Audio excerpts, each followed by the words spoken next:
timeout, Yep. right? Yeah, absolutely. They take the time out.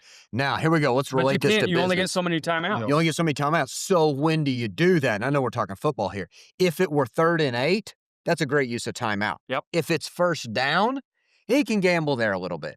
In business, if the decision we're making is not going to change the trajectory of our business, Yep. then you can make the gut decision. Mm-hmm.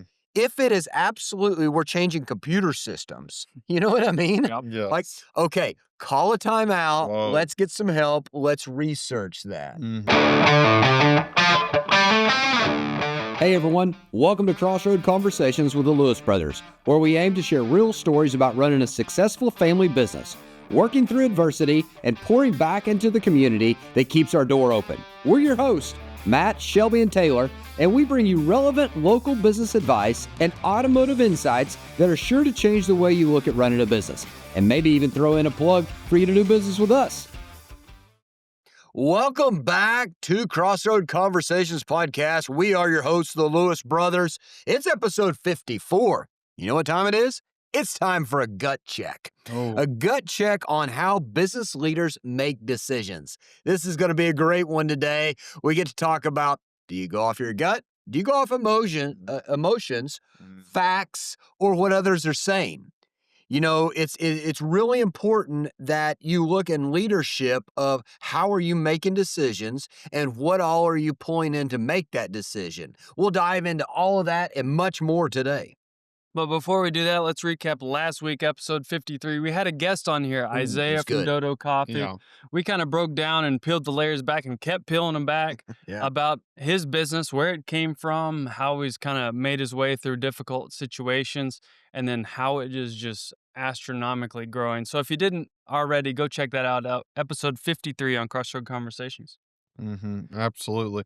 Hey, and talking about what we drove, it's that time of year getting ahead of commercial, and we know commercial I better think than that, anyone I think else. that's important, and not to jump right on That's there, okay. but that's such a big category, and you got to know the ins and outs of commercial if you're going to be in commercial. You know, for example, it's not just slapping a bed on there. Yeah. So we got experts, you know, whether it's on the Ford or the Ram side of, hey, do you need a 60 cabbed axle? Do you need an 84? Do you need a crew cab? What's your GVW need to be? What are your upfits? Do you need a PTO? What PSI? And if all this sounds foreign to you and you have a business, allow us to be the experts there to make sure that you get the vehicle upfitted correctly so it's more efficient and more productive for your team. Yeah, the big thing also is like breaking down what is commercial, because a lot of times it's missed there. So let me give you my basic and simple definition. Commercial is you use your vehicle for business. Okay.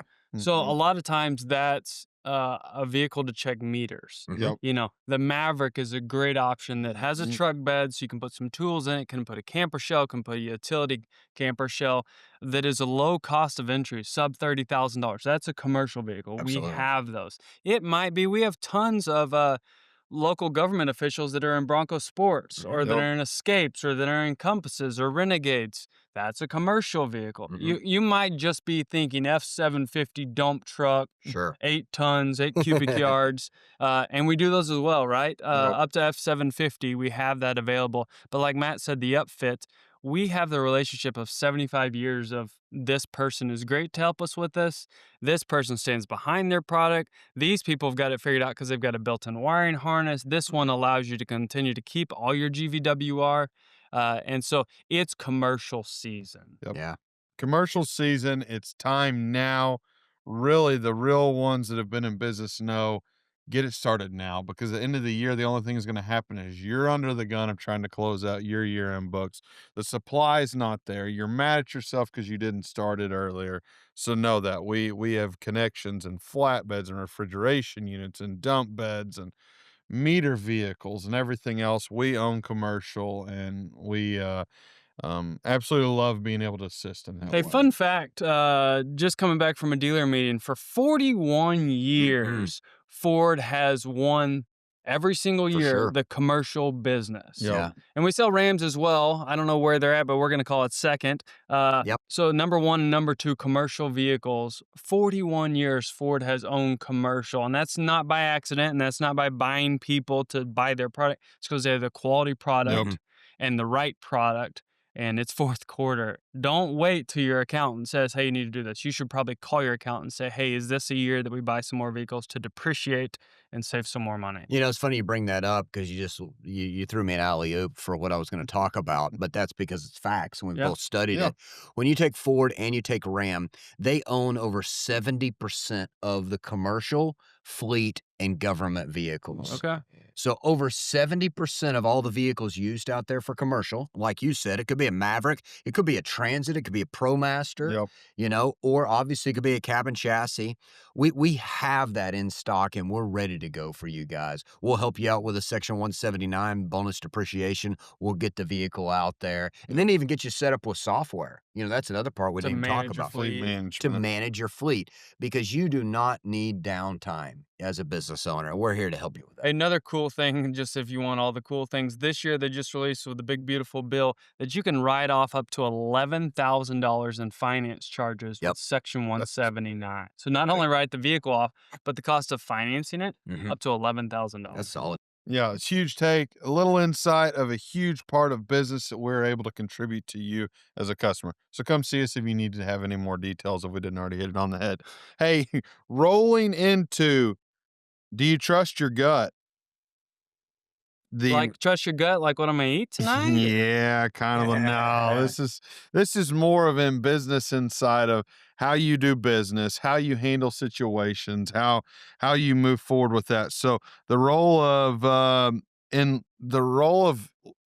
rolling you into like your intuition of leadership. I think, and to help everybody like define, like you've heard about that gut feeling and what do I do? Just go through this exercise here. If something is presented in front of you and you had to make a decision right that second, internally of your body without talking to anybody else, what is your decision? Yeah. You know, if you got that feeling, people talk about that gut feeling of like, no, we should do this instead of that. That's your gut feeling. Let's first define that. Okay. Yeah. Now I'm gonna take you down my path. Just so I love using stories of personally examples and how we've improved over the years. We never want to come on this podcast and act like we got it all figured out. We always have, because that is wrong. That is wrong. I will tell you, going off of gut feeling for decision early on in my career, that's what I did the majority of the time. Yep. You know, making gut decision. As I've been in it longer, my gut is still there, but I do slow down to fact check it. Yeah. So there's two things there. Okay. In that piece there. So, and it will break down even more. But of those two things, you slow down to fact check it to make sure it's real. But also your gut grows. And I'm not talking about getting bigger pants. Yep. Your knowledge of the business and your decision grows. Yes. As long as you allow it to. So our initial gut would say stew, would say hold, say, hey, reduce expenses, would say, slow to fire. Your gut grows based on the people you're around. And so your gut can evolve in your business, right? Like, don't you feel like that's happened? I think that's such a great point, and I'm going to go just, as you know, a little bit deeper there. And so if your gut is based upon previous experience and what the outcome was, you got some track record there. Yep. You know, so if it's like, no, you got a gut feeling because you've been in that situation, you know what to do, probably pretty good to trust your gut there. Yep. But if you get a gut feeling in uncharted territory, you better slow down and gather to allow, like you said, your gut to grow. Then the next time that comes around, you have the track record there. So I think it's really important that, do you trust your gut? Yes, but in what context? Because sometimes I need to dig a little bit deeper because I don't have the track record there and we need to grow. So if people are completely lost here, think about how it's football season. Yeah. Think how football goes. You have a head coach, you have a offensive coordinator. They might be up in the press box. They're seeing it from a different view than you are. Yep. And they're saying, hey, here's play 1, 2, 3, 4. Yep. Right? and then we're going to see what happened there, run, pass, run, whatever it is. But then they might get in a situation where a quarterback sees something on the field Mm-hmm. that they've just pressed from the middle. Yep. Or you've lined up 3 receivers on the left and you've got quadruple coverage over here, and you might see your tight end on the right might available. And then at that point, they're going to call a gut Yeah. change check, and they're going to say hot route 680, right? Or whatever it may be. That is going from your gut of seeing opportunity without fact checking a lot of stuff. It's based on things that you've learned throughout the system, and you're like, opportunity, right? Yep. That But you've been in that situation before. Yep. So I'll throw you a curveball. Such a great analogy with football, and then all the way down the quarterback to make that gut decision. Gets up to the line, play comes in, defense starts moving. So he checks down because of his gut, because of the experience. And then all of a sudden something happens that they haven't practiced, they hadn't gone through. T for timeout. Yeah. So then that quarterback knows I don't have experience in a gut feeling in this formation. And that's more of a mature quarterback. Mhm. The rookie quarterback says, I He's can gonna wing roll. this, Yes. right? But what the mature quarterback, the person who's been through it, says, I only get 4 downs to get a first down. Yep. Do I want to waste 25% on my gut of their full coverage over here, their full coverage over here, they're fully pressed, and I don't have anything extra here. Yeah. And our line hasn't been able to hold the pressure. Timeout, Yep. right? Yeah, absolutely. They take the timeout. Now, here we go. Let's But relate this to you only get business. so many timeouts. Yep. You only get so many timeouts. So when do you do that? And I know we're talking football here. If it were 3rd and 8, that's a great use of timeout. Yep. If it's first down, he can gamble there a little bit. In business, if the decision we're making is not going to change the trajectory of our business, You could. then you can make the gut decision. Mhm. If it is absolutely, we're changing computer systems. You know what I mean? Yep. Yes. Like, okay, call a timeout. Whoa. Let's get some help. Let's research that. Mhm. Don't waste all your time and effort on the small things that, I don't want to say they don't matter, but it's going to be okay. And, this is And gonna those go on. need to be just quick decisions They do. on the go, right? They do. Like it's you're running a post and then you're like, whoop, hang on, need to do this, right? I told everyone, hey, we need to check everybody in first, and then we need to do multi-point inspection in the lane. And then I realized in the service lane, if we're doing multi-point inspections on 160 cars a day, we don't have enough space. The parking lot's getting full. Let's go ahead and check them in, then do the multi-point once they get in the service. Yeah. I mean, in the bay itself, right? Well, let me give you a real world example here, and y'all will chuckle when I go through this. When we first moved into the buildings, we're going over simple things like supplies, Mhm. okay, toiletries, Mhm. paper towels, this and that. And we're making orders, and our supplier comes around and says, hey, for all your paper towels, that are in the bathroom that you're using, do you want I think they're recycled ones, the recycled brown ones, or do you want the white ones? And we said, what's the cost on them? Well, the recycled ones were 25% less. We said, boom, put those in. Yeah. That was a gut reaction. We knew we needed paper So is that good towels. for the earth? So good for the earth, so on and so forth. We put them in. So multiple months into it, Taylor, you're going to laugh here. Multiple months into it, we see that we're going through twice the amount of the recycled ones because something happens in the process and they don't hardly absorb any water. Mhm. So now we've changed and we're using the other ones, aren't we? Oh yeah. Yeah, absolutely. Figured out once we realized, because we made that initial decision off of facts we thought were logical of They're less paper cost. towels. Yes. Not only are they less absorbent, Yeah. they're thinner, so more of them pull I out was gonna whenever they say pull that. them When out. they were coming out in clumps of Yes. like 20, and so people weren't putting them back in there. Sure. They were in just there like, on the and floor, you would whatever. just see like almost a fresh stack, but kind of wet just in there. It's like, I know that's a silly story, but it puts a valid point. Did we make the wrong decision from the get-go? No, it wasn't a business-changing decision. Yeah. We made a gut decision Mhm. based upon what we'd done before. No, we didn't have the experience Yeah. with the 2 different options, but then we just adapt and we change. Yep. And I know that's funny, and some of y'all are like, okay, Matt, we're talking about paper towels. Really? It's just a great example of how you do something. Doesn't need to be the end-all, be-all. We trusted our gut there, and then we adapt. Absolutely. Let's dive into a little bit. We've really talked about, hey, of gut feelings, of what they are, of how you implement them, how you use them in day-to-day business. But what gut calls are dangerous? Those when you go off a gut call combined with emotion in the moment out of frustration or anger, Yes. that's when it's I dangerous. I think all those things, those were all feelings, right? If I'm teaching a lesson, I guess, I don't know. Yeah. Uh, Emotions, like heightened emotions, Mhm. super excited or super depressed about a situation, Yep. angry at someone or a process. Let's stop there and talk about, because it's more times excited, okay, you'll make some. Depressed, okay, you'll really not pay attention to it, that you're sad or anything else. But anger, that's one that probably Mhm. majority of owners, business operators will go through. Why is that so dangerous? Well, generally because your decision will overreach past that one thing. Mhm. And Yeah. it'll be, this is how we were doing it and this is who's it involved. And then the anger happens because something was missed Mhm. Mhm. and it ends up in your lap and you're like, Uh-huh. "What the heck? How didn't this person not handle this person, this person, this person?" And now my customer that we worked hard to get here and to curate and to take care of is super angry, and it's basically just because their emotions got high. Then you go the complete opposite direction and you lose that feeling. You know, Mhm. that feeling you had that this is warm and fuzzy based on one person Yeah. or one situation. You know what probably the worst thing about that is, I know y'all both agree and go through this.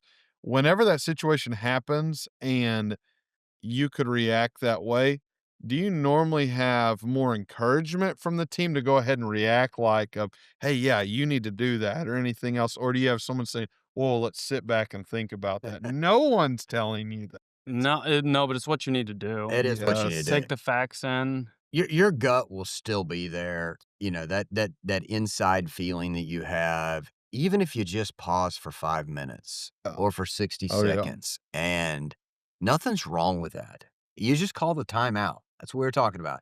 You just call the timeout. Even if you got somebody upset on the phone. "Hey, thank you for sharing all this information with you. Mhm. I wanna make sure I have all my facts. I'm gonna go check with the team. I'm gonna look for solutions. I'm gonna dive into this, and then I'll be back in contact." It allows you to cool off. It allows you to collect some more information because if you, out of anger, you might not have collected all the facts or got a second person's opinion because after all, you're getting the heat from the person who's heated. Sure. And 9 times out of 10, before you just fly off the handle, if you're like, "Hey, did you work on Mrs. Smith's car?" It's like, "Yeah, can you tell me what happened here?" Without telling him, "I just got smashed on this, this, and this." Yeah. They'll be like, "Hey, here's what happened." It's like, "Okay, peel it back. Hey, did we text or call or communicate that?" It's like, "Yeah, like they told me don't text them." Yeah. It's like, "Okay." It's like, "Have you left them voicemail?" "Yeah, I've left them like 4 voicemails, but they won't call me back." It's like, "Okay." And it was like, "Hey, did we tell them that it would be Thursday?" He's like, "Yeah, I told them it was gonna be Friday, but we got it done on Thursday Mhm. and we delivered it to their business, but they were upset because they told us the business, but actually they wanted it at home." It's like, "Thank you for giving me the facts. I appreciate you delivering earlier. Thank you for communicating." And then you have the facts. But what would happen though if you're just like, "Dadgummit, this person never listens. We're supposed to communicate more, and why didn't they text them?" And you didn't have the facts, then you only can burn so many matches with each employee, Mhm. and you might just burn your whole matchbook with that employee. They're like, "Dang, they always take the customer side." The other thing that'll happen too there, and that's such a great point, is that can happen either way. Yes. It'll either happen where you develop where your team is like, they never have my back. They always have the customer side. Yep. Or you flip the other way of I always have to have my team's back and you'll be closed off to areas you need to improve on. Yeah. You know, and we've seen that where business owners have then just hammered a customer. And it's like, be ears first, Mhm. and at the end of the day, what did you win by doing that? And I've been there before. I've None. gotten after a customer that they were in the You're wrong, done with. but then I lost them as a lifelong customer And that could be like getting your ego involved. for sure. You know, like if you got Mhm. your ego involved, like, "No, we got a good process. No, we got this figured out," but you don't just stop and Yeah. just, I think sometimes too, when, this subject we're talking about of this gut feeling, where it really comes into place, I know now that I am a better listener and I'm better at pausing and gathering the facts.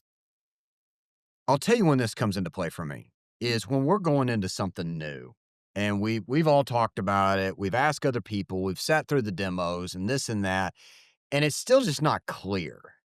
and we've done our due diligence, and then you sit and you think about it, and you're like, man, something's just tugging me to go this way. Hmm. That's when you've done your due diligence, emotion's not involved, you've reached out to everybody, and then as a leader, you got to make the gut decision based upon what you have. And that happens especially when if you're starting up a new business right now, that might be happening all the time, Yes, you know? absolutely. Diving into, so of a personal experience, tell me of either of y'all of a time when instinct beat the spreadsheets, of Oh, going over, just of reacting in there and reacting the correct way because it was. Now, Shelby was talking about an analogy of on the move. You're there in the middle of the play. yep. You're in the middle of a business opportunity. You're in the middle of a situation and you see it, you call the audible and it rocks. I got one for you. Okay. And this is a big one. I'm going to use COVID because it was amplified during COVID. So when we're ordering vehicles at either of the dealerships, any makes, there's spreadsheets upon spreadsheets of quick turn units, best colors, configurations, engines, rear end. I mean, we can go as deep as you want to. And the manufacturer's like, here's what you should order. Well, during COVID, if you had a vehicle, it sold. Didn't matter the color, didn't matter if it was a long bed, short Mhm. bed, right motor, wrong motor, right gear, wrong gear. It sold. So that data went into the spreadsheet, but that doesn't tell what's actually going on in your market. And we know gut wise that this is the best package. We just couldn't get it. Yep. The spreadsheets were wrong. They reflected what sold, but that's not actually what the market wanted. No, and I'll tell you to go even further off that. So they plug orders if they can't fulfill the assembly line from dealer orders. They Yeah. create Sims orders, and those are my worst nightmare uh, because they're built with leftover parts. Yep. Not that there's anything wrong with them, it's just not the most desired. And so during COVID, and I'm talking and you said anything sold, it's because the incentives are so high because Sure. they had this fear we won't be able to sell They cars. forced to sell. They forced the sell, and so it was a great time to buy. Super low rates, 0% across the board, some 0% for 84 months. It was a good time to buy. Sure. Uh, and I remember Sims orders coming in. Now I clean orders all the way until 10:30, and that's an hour past my bedtime. That's 11:30 in Detroit. That means they've got 30 minutes left before they close them. That's Yeah. on Wednesday night. And I remember in the heat of COVID, like when we had down to like 13 new Fords on the ground. We've got 530 right now. So 13, you couldn't spread them any wider apart. Yeah.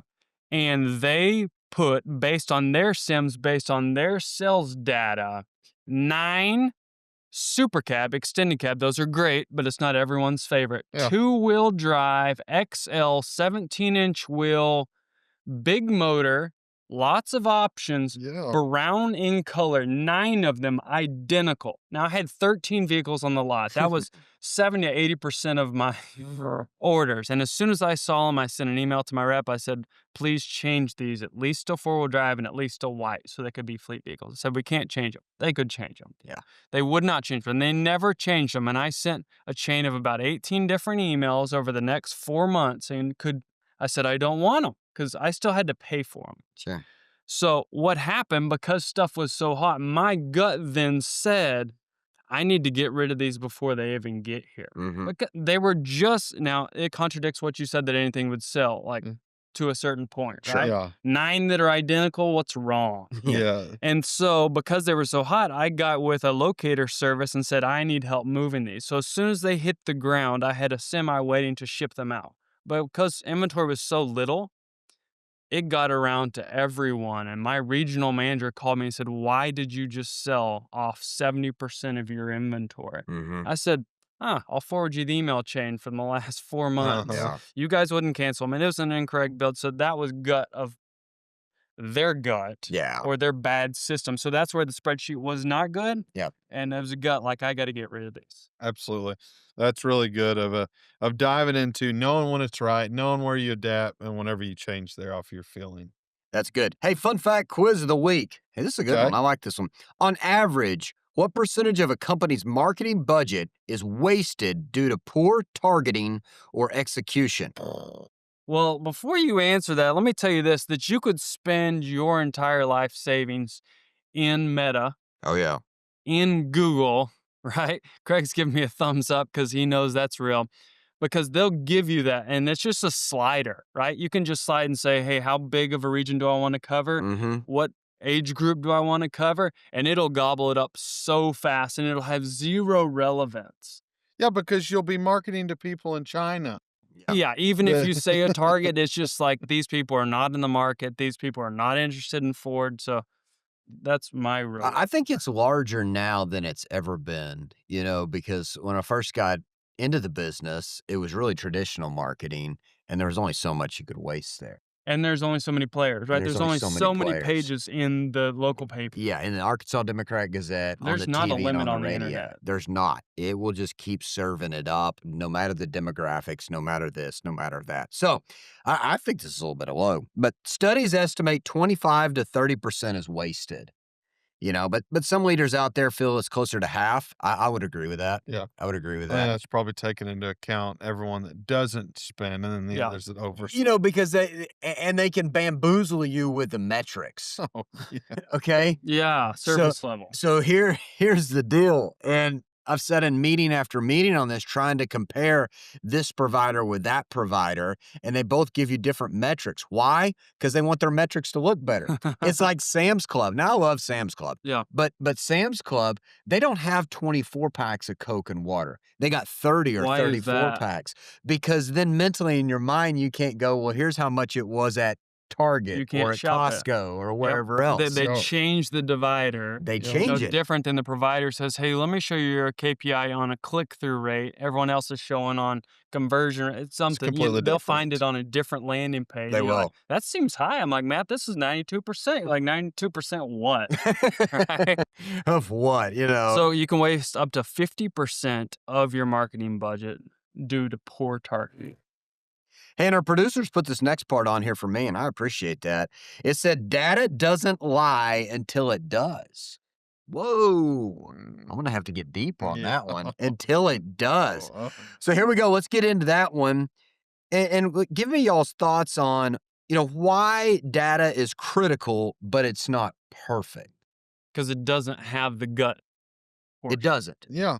But it is critical because it gives you an unarguably, here's what's going on. Yeah, I think the data is good because it removes any bias. Yeah. Yes. Any emotion. and My there's feeling, nothing your in it. feeling, your feeling, Yes. based on a track record, based on a sales rep, Yes. based on ease of using the product. Yep. Sometimes we see that in our systems. People love this because the spoiler alert, because it's really easy and it means they don't have to work as much. Yep. So then the dad is going to say, hey, this works. This is simple. This is easy. Like for the longest time, and they were super smart, and we loved Star Shopper for the longest time, we would buy the whole center section, or we'd buy the cover, we'd buy the back. And they were like, hey, we need to run specials. Mm-hmm. And I'll tell you, at the time, Wayne had given it to me, and he's like, hey, you don't even have to pick them. Just tell her to pick them for you. Right? Just have her, the rep, pick 30 vehicles, which seemed really easy, right? The data, the spreadsheet said, hey, have them do it. They make it simple and easy. Well, how did they do it? They just went the first 30, right? And you could say, hey, pick this, this, and this. But if you really wanted it to be effective, you needed to insert yourself and say, let me pick some of the oldest vehicles. Let me pick some of my good specials. Let me pick these hot vehicles. And so that's why you got to be careful there that it's not just data. You do. And you guys have heard me say that, I like data. I don't like data because I'm a data analyst. I like data because it helps narrow down, and like you guys say, it pulls emotion. I haven't always been that way. But I can tell you that we've had some top performers, whether it's in sales, service, or parts, and you know that you needed to address them about a subject, but they weren't just going to take your word for it that they needed to improve on. They're going to be like, well, give me an example. Show me where that happened. And if you go into a meeting and you first go over the data, it puts everybody on level ground, and it takes that emotion out. And then it's where the value is then what do you do with that data? Because the data doesn't tell the whole story. It just shows you where to start. Yep. So let me give you real world in our business when the data does lie. Mhm. So in our service micro meetings that we have, we go over a lot of metrics. one of the metrics we go over every single day is service gross percentage. This allows us of the money that we spend and pay for the employees to be here, Yep. what the customer pays, what our retention rate is. And we know that percentage of where break even is, like, hey, this makes sense to show up. Yep. And so forth. So we were looking at that, and we continue as a whole service gross percentage, the entire department, which is a lot of people, needs to be at this percentage. And our business keeps growing, keeps growing. Units in operation keeps growing. We keep moving more and more people through our quick lane.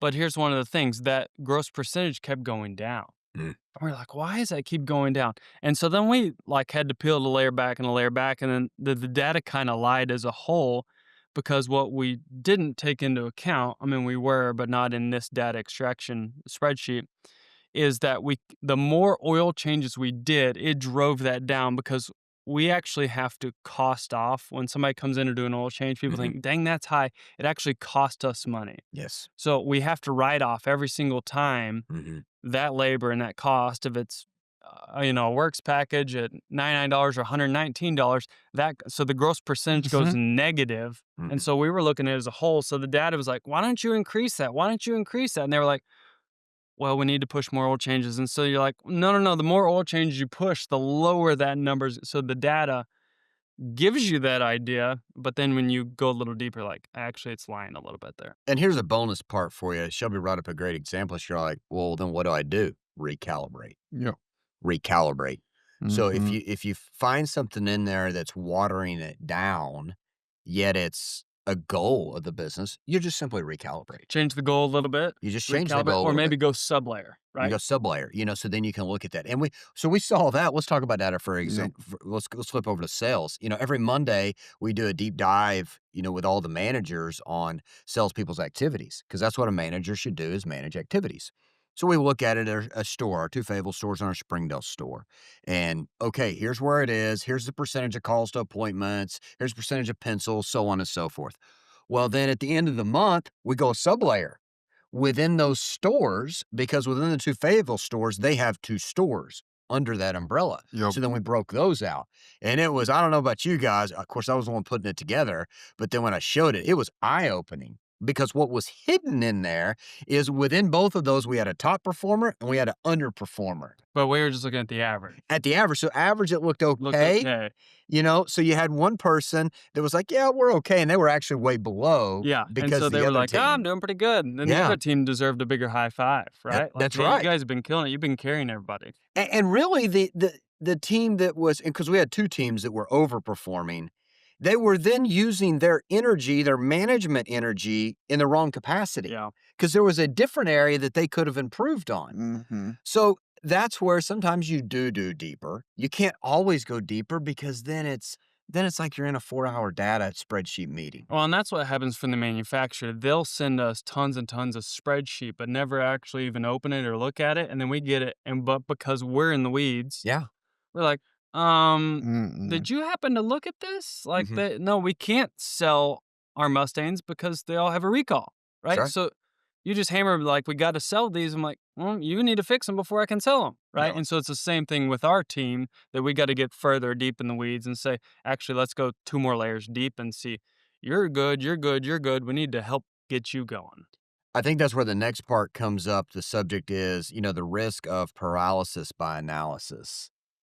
So, and that's what we're talking about. Yeah. If you just keep going, and you guys have called me out before, is I keep going layers deep, but I want to get to what we can take action on, and then I'm going to stop there. Like once we see that. But you could, if you just love the numbers, you could keep breaking down. It's like, okay, we break it down by day. Do we really need to break it down by hour and by second? Yeah. No, could we? Yeah, we could. But then other people are going, that's too, it's not accomplishing anything else, And okay, we looked at trend for 90 days and 12 months. Could we do a trend analysis over 5 years? That'd be cool to look at once a year, but that's not something we need to look at every single month. I think you got to look at the frequency. It's kind of like the movie The Matrix, and you just see just like all the numbers and the computing, probably 99% of people, you're just like, oh my gosh, what in the world? And as a good leader, and you learn this through speech class at first, and then just being around people, You got to look at your audience. And I can tell you, and you guys have done the same thing. We may have a whole agenda of something, and if something is not making progress, now it's different if we're teaching like a word track. Yeah. But if we're going through the data and identifying areas, and it's not hitting, we might need to skip to the next subject. Yeah. Or we might have to go a deeper dive here and delete one of the other subjects. Huh. You got to be able I've to had read. to do that in many a sales meetings where I prepare 24 slide deck to go over, Yeah. and I want to recap from last week, and then I want to go over some metrics, and then I want to introduce 2 or 3 new things. Mhm. But then when I'm checking on last week's stuff, I'm like, we're not going to make it to the new stuff. But that's okay. That's okay, you It's know? okay because you're at the line, you're the quarterback, and you had all these facts, but your gut reading the room says we got to spend extra time here. It's not about a checklist. Yeah. Your job's not to check off that you went over the subject. Your job is to help them improve. Yeah. And if that door opens, Mhm. step through it and double down. Instead of just data says I got to get through 24 slides. Well, and we'll find that with managers. Mhm. So let's talk about how we merchandise vehicles online. We got to do the analysis of what's the market look like? How's it priced in the market? Is the description? Are the pictures right? When's the last time we adjusted the price? So on and so forth. We got some managers that spend a ton of time in there, and we got other ones that check all the boxes. But did they really involve their gut there? I'm going, why is this vehicle really not moving? Mhm. Did I go look at it? Does it smell funny? Is it not presentable?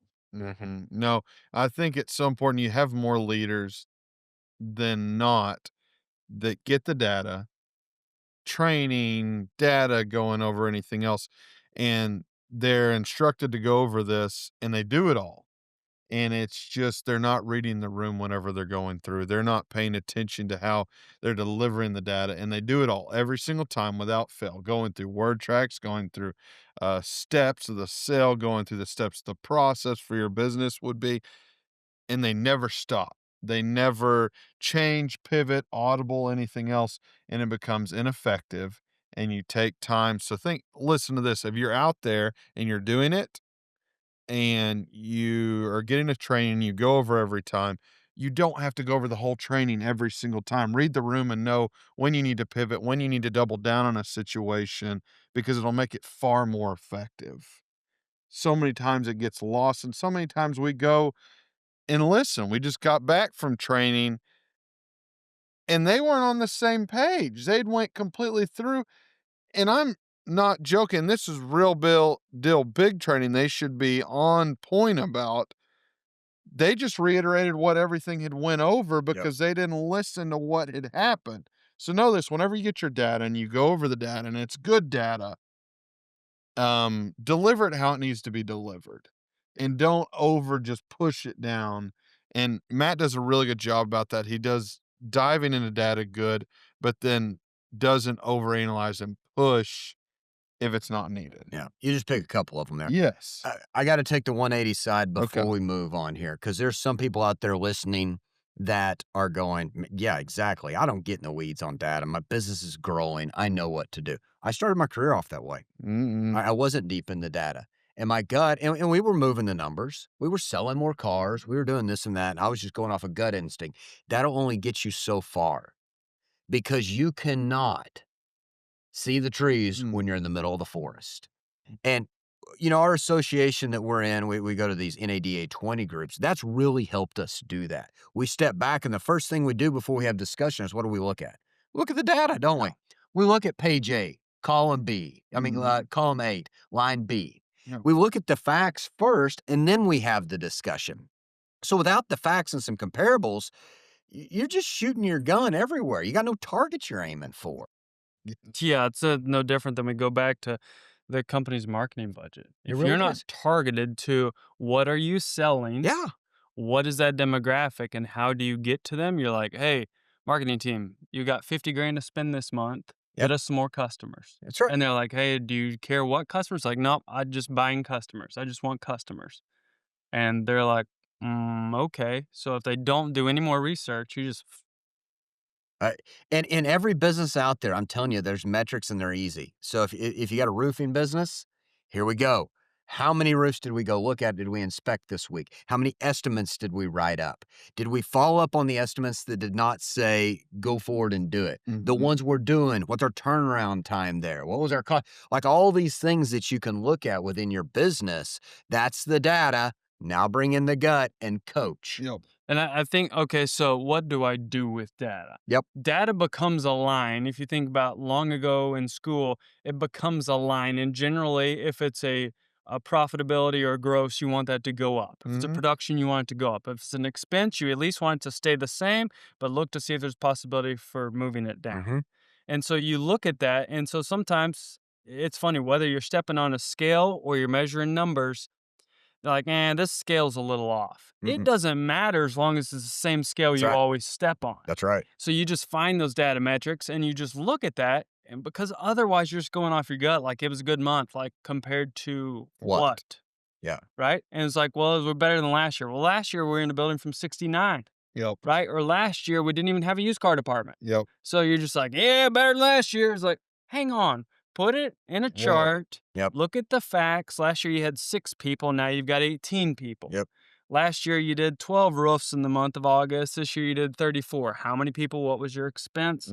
So did your profitability rise enough to supersede your expenses? I think it's so important that people take the time and they look at the data and then they find a stopping point, stop, and then take action. Because there are some times that the data lie. Let me give you an example. We're talking about football. Let's keep talking about football.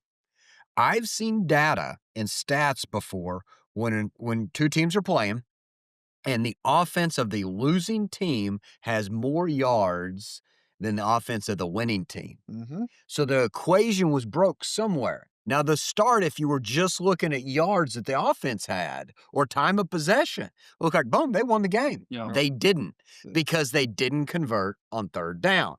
They didn't convert when they got into the red zone, whatever it may be. And that's important. And Taylor talks about this, but like on Monday, we start from phone call to appointments to shows to pencils, to finance, and every one of our departments, we're the same organization, but when we're there on Monday, each manager has a different area they work on, don't they? Absolutely. Even though Shelby, you train every person on the same thing, they each have different areas to work on, Most definitely. So that's an easy sport analogy to look at as you go, okay, or if it's basketball, they were shooting a higher percentage from blah, blah, blah, but they didn't win the game. Yeah. John Madden says the team with the most points will win the game. And in order to get the most points, you must look at the data upstream. Right? Little data, little gut. All right, Mythbusters time. Mythbusters time. The myth, data never lies. Data never lies. What's your thought? True or busted? I don't like, if you have clean, good data, I don't think the data itself lies. It just doesn't tell the whole story. It doesn't tell the whole story. Yeah. Now, what we found, not to explain here, but like phone calls, for example, it's not that the data lies there, but some of our salespeople use their cell phone to make a phone call instead of the desk phone, so then it doesn't accurately show how many phone calls. Or if you take it at surface level, they called the same person to trick the system to get 8 phone calls. Yeah, that's right. So like the data itself is not wrong. It just doesn't tell the whole story. Yep. And you got to validate it. It goes back to the who's inputting it, how's it getting inputted, and every else there. So I'm going to say. All right, data only tells part of the story. Okay, we nailed that. Harvard Business Review found 42% of companies admit that they're using bad or incomplete data in decision making. Can you imagine that?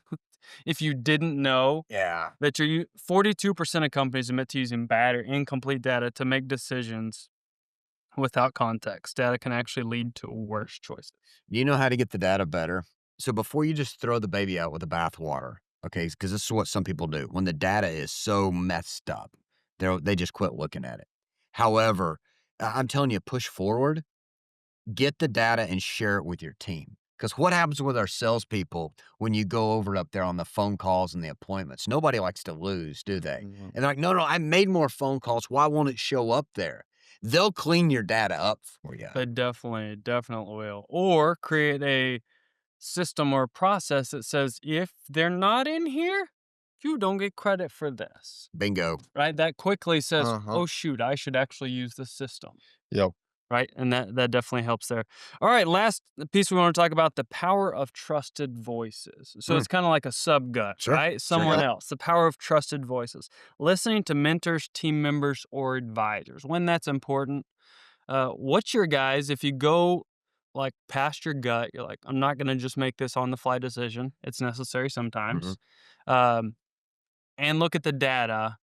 What's your next step there? I mean, obviously we know what we talk Yeah. about, but We live in a world today that it is easier to unlock what I'm getting ready to talk about than ever before.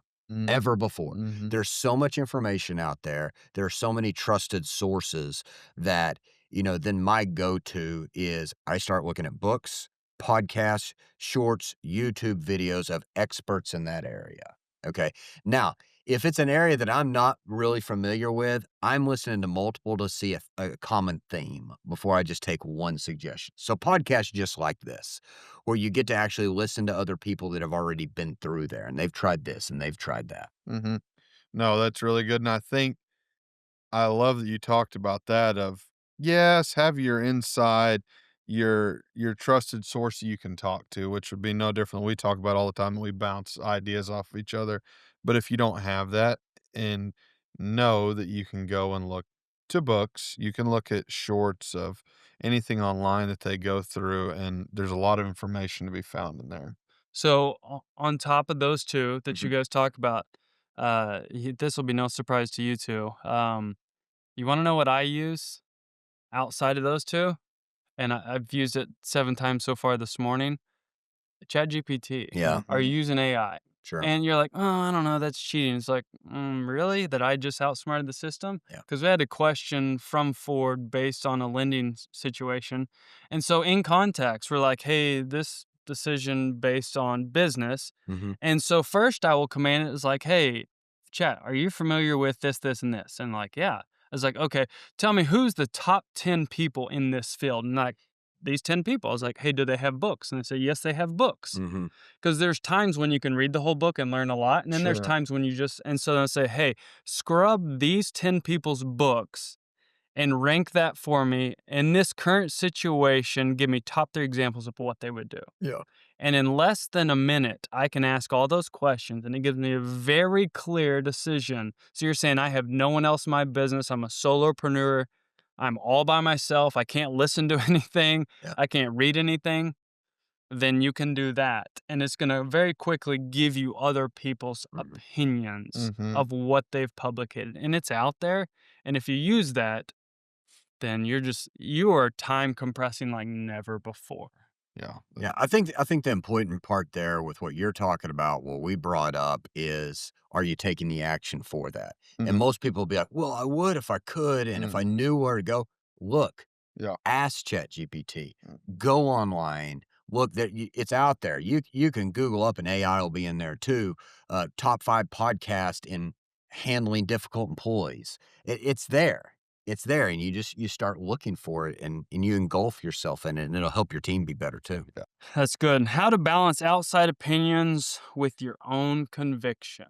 Outside opinions, mentors, podcasts, your gut. How do you balance that? This is such a good one because you must take the time, even if you learn from somebody else, to make sure that it fits in your culture and the way you do business. Okay. And I'm going to back up one layer before that is validate whoever's pouring into you. And if you're Mhm. listening to a book or if it's somebody, before you just go do what they say, look at them and say, is that somewhere where I'm trying to go?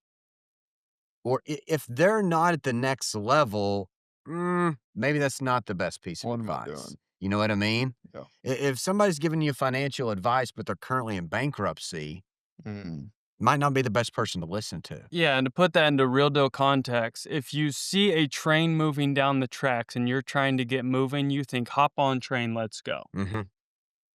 But did you happen to see which direction the train was going? That's right. Mhm. Or where its next stop is? It's the Yep. same thing of getting that outside advice Yep. past your gut, and you're just hot like, I love it, let's go. Hey team, we're changing the whole thing. I know we were going this way, but now we're gonna go this way. And they're like, Whew.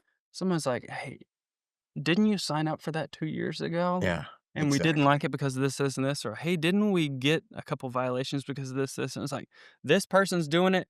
They look like they're killing it, and you're like, you got to kind of balance with your gut and the outside opinion. There's no reason that says you can't take outside opinion, Sure. outside mentorship, and then run it through your gut, That's right. right? Yeah, and if you want to know if you're like, okay, well, how do we validate that? After you get done with that conversation, go back to your computer and send their business an internet lead.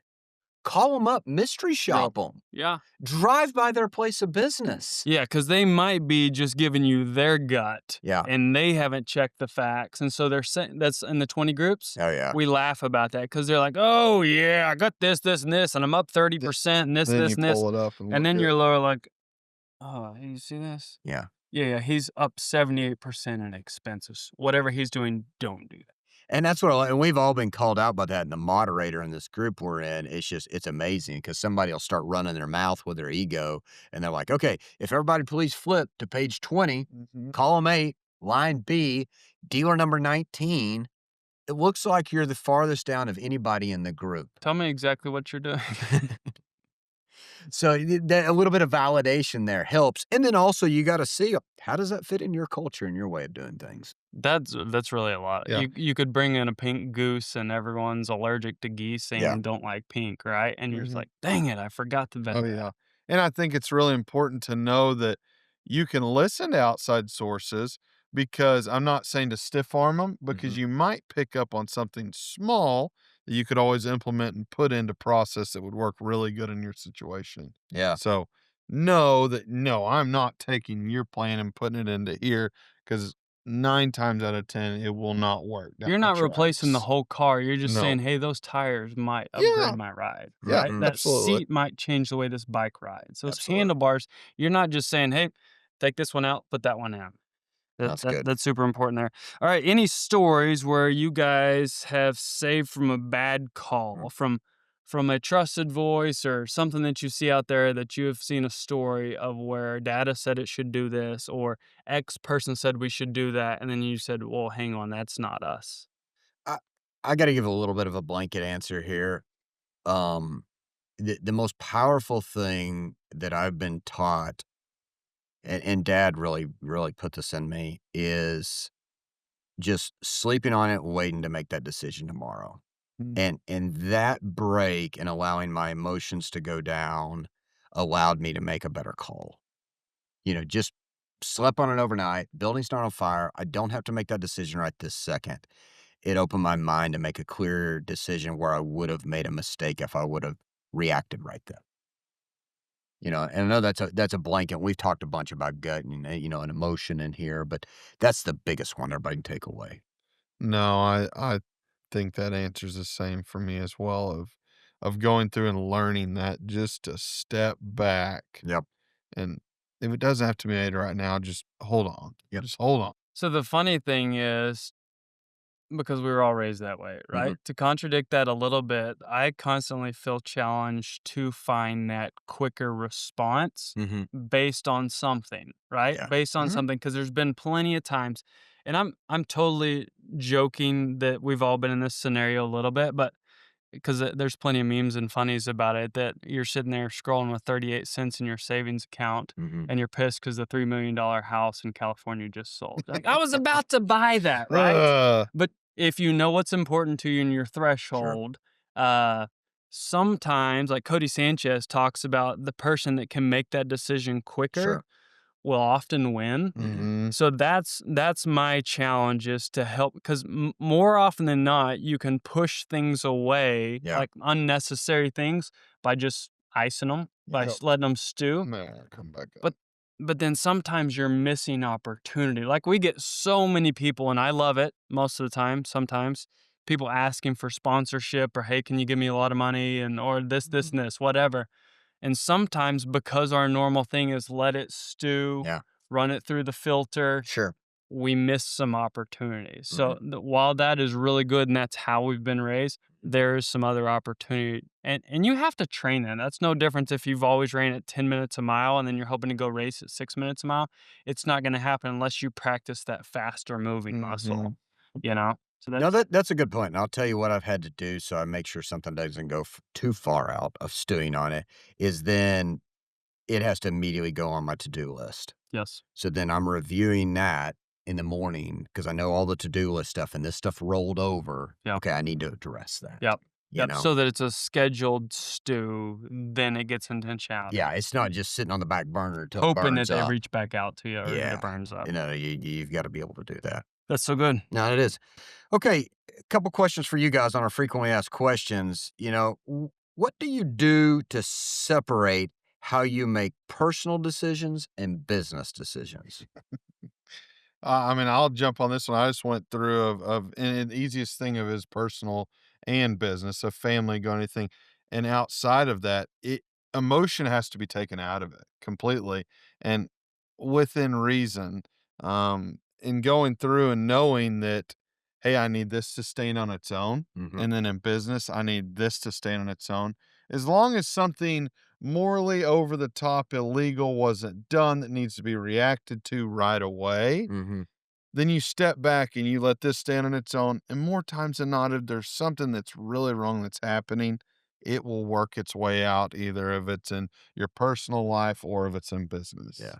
You just have to stop and slow down a little bit. We've talked about that forever, right? Whether we were supposed to or not, about leaving business at business and home at home. It's so tough to do. Mm-hmm. And like I've talked about it many a times in podcasts that like I'm not and I still don't talk about work at home. Not that it's taboo, but it's just like I don't want to. Like Sure. it's not necessary, it's not good. The problem is that seems like a pretty clear line, but there's so many other like more often than not my wife would be like, "Hey, can you not problem solve for a second and just like let me think or like let me be upset about this or whatever it is?" And I'm like, "Whoops, I totally brought my problem solver Sure. and like you should be frustrated. You're right." Like, I'm just like, "Oh yeah, let's work through that. Hey, we got it. Here's how you do this." And it's like, so that's tough that you don't let those, it just naturally happens because you do it Yes. all day, and so those decisions, I think the biggest thing is not that you're not human at work, right? Mhm. It's just much more prescribed and very specific. Yeah. Even when you're superhuman of being available for employees and customers at home, be way more of I'm just dad or I'm just husband and can I just be normal for a second, right? Mm. And so it's like, and that really gets into my antisocial. I like talking to people in a genuine conversation. Sure. Yeah. And that's probably the first time you've heard me say I like talking to people in a genuine conversation. conversation. When it's a person, I realize they're not superficial and they're not just trying to talk just to talk because I'm Larry Hoover and they Yeah. want to talk to Larry Hoover. Yeah.